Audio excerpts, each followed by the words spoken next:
नमस्कार, मैं हूं आपके साथ बरखा शर्मा। बुलेटिन की शुरुआत फटाफट खबरों से करते हैं। हैदराबाद में बारिश से जनजीवन अस्त व्यस्त हो गया है। बारिश की वजह से अब तक 11 लोगों की मौत हो चुकी है। भारी बारिश की वजह से कई इलाकों में हुआ जलभराव। कई इलाके पानी में पूरी तरह से डूबे। सड़कों पर जलभराव की वजह से लोग घरों में कैद हो गए हैं। यातायात सेवा पूरी तरह से ठप हुई। निचले इलाकों में घरों के अंदर पानी घुसा। एसडीआरएफ की टीम रेस्क्यू ऑपरेशन में जुटी। ओडिशा में भारी बारिश से जनजीवन अस्त व्यस्त हुआ।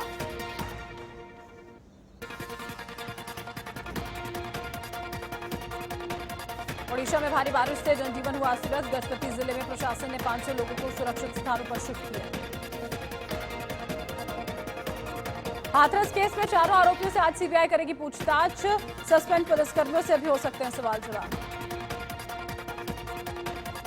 सीबीआई की टीम ने पीड़िता के भाई से भी करीब 4 घंटों तक पूछताछ की थी। इसके बाद पीड़िता के भाई को वापस घर छोड़ा। हाथरस मामले में पकड़े गए पीएफआई सदस्यों से अब ईडी पूछताछ करेगी। पिछले 5 अक्टूबर को चारों सदस्यों को पुलिस ने गिरफ्तार किया था। हाथरस केस के याचिकाकर्ता ने सुप्रीम कोर्ट में एफिडेविट दाखिल किया। इसमें यूपी सरकार पर गंभीर आरोप लगाए गए। इस मामले पर सुप्रीम कोर्ट में 15 अक्टूबर को सुनवाई होगी। गोंडा की घटना पर कांग्रेस ने बीजेपी पर हमला बोलते हुए बेटी की सुरक्षा पर सवाल उठाए। साथ ही पीड़ित परिवार को हर संभव मदद देने का आश्वासन भी दिया। गोंडा में एसिड कांड के आरोपी को पुलिस ने मुठभेड़ के बाद गिरफ्तार कर लिया है। पुलिस घटना के बाद से ही उसकी तलाश कर रही थी। बीएसपी प्रमुख मायावती ने गोंडा में 3 बहनों पर एसिड अटैक मामले की निंदा की। ट्वीट करते हुए इस घटना को शर्मनाक बताया। करौली में पुजारी की हत्या के मामले में सीबीसीआईडी ने जांच शुरू कर दी है। सीबीसीआईडी की जांच टीम ने छानबीन शुरू की। माना जा रहा है कि ये टीम पुजारी के परिवार और गवाहों के बयान भी दर्ज कर सकती है। एफएसएल की टीम को भी बुलाया गया। पीडीपी चीफ और जम्मू कश्मीर की पूर्व मुख्यमंत्री महबूबा मुफ्ती को 14 महीने बाद रिहा किया गया है। रिहा होते ही महबूबा मुफ्ती ने कहा कि अनुच्छेद 370 की बहाली के लिए फिर से संघर्ष शुरू करेंगे। जम्मू कश्मीर से आर्टिकल 370 के प्रावधानों को हटाए जाने के बाद उन्हें हिरासत में लिया गया था। चीन ने गोफेन 13 सैटेलाइट लॉन्च की। ये सैटेलाइट F-32 जैसे स्टेल्थ विमानों को पकड़ लेगी। इसमें हाई रेजोल्यूशन कैमरा लगा है। लद्दाख के चुशूल में भारत और चीन के बीच 7वें दौर की कमांडर लेवल की बातचीत हुई। ये मीटिंग करीब 11 घंटों तक चली। शोपिया के एक धार्मिक स्कूल में आतंकी गतिविधियों में शामिल होने वाले 3 शिक्षकों को पुलिस ने गिरफ्तार किया। एनसीपी चीफ शरद पवार ने पीएम मोदी को राज्यपाल के खिलाफ शिकायती पत्र लिखा और कहा कि संवैधानिक पदों पर बैठे हुए लोगों को मर्यादा का ख्याल रखना चाहिए। महाराष्ट्र के मुख्यमंत्री उद्धव ठाकरे ने राज्यपाल भगत सिंह कोश्यारी के पत्र का जवाब दिया और कहा कि मेरे हिंदुत्व को आपके सर्टिफिकेट की जरूरत नहीं। महाराष्ट्र के राज्यपाल भगत सिंह कोश्यारी ने सीएम उद्धव को चिट्ठी लिखी थी और उद्धव ठाकरे के सेक्युलर होने पर तंज कसा था।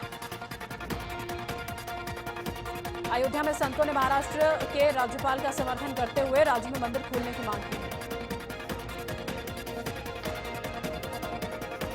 आज मोदी कैबिनेट की अहम बैठक होने जा रही है। इसमें सरकारी कर्मचारियों को बोनस समेत कई अन्य प्रस्तावों पर मोहर लग सकती है।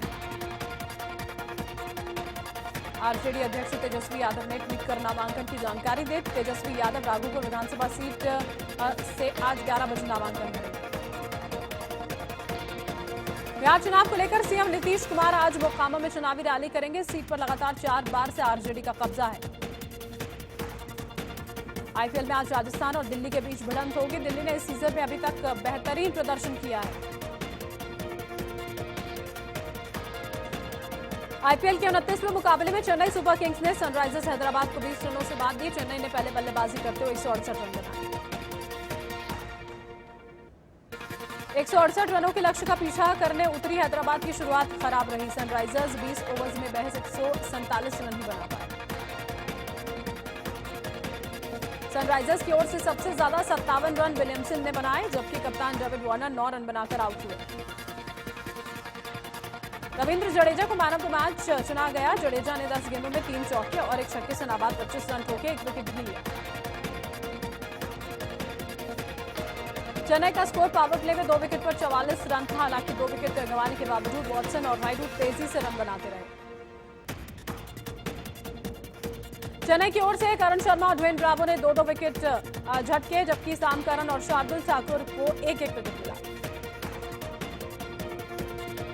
दिल्ली में 15 अक्टूबर से सिनेमा हॉल खोले जाएंगे। सिनेमा हॉल मालिकों और दर्शकों को खास एहतियात बरतनी होगी।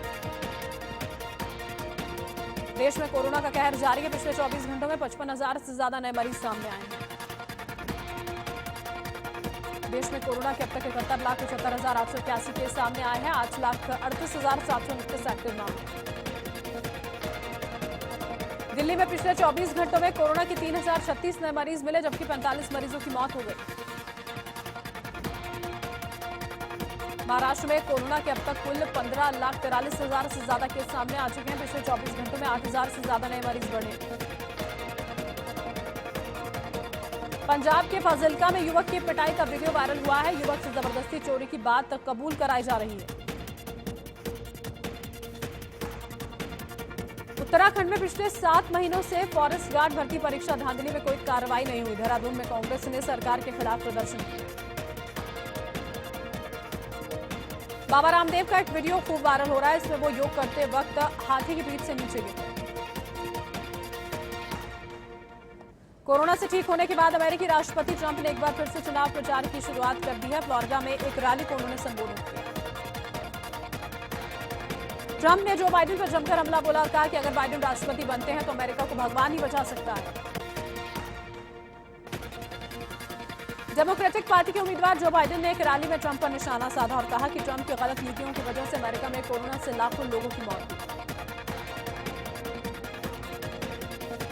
केंद्र सरकार ने 20 राज्यों को जीएसटी राजस्व में कमी को पूरा करने के लिए 68,825 करोड़ रुपए की उधारी लेने को मंजूरी दी है। जीएसटी परिषद की बैठक के बाद यह फैसला लिया गया।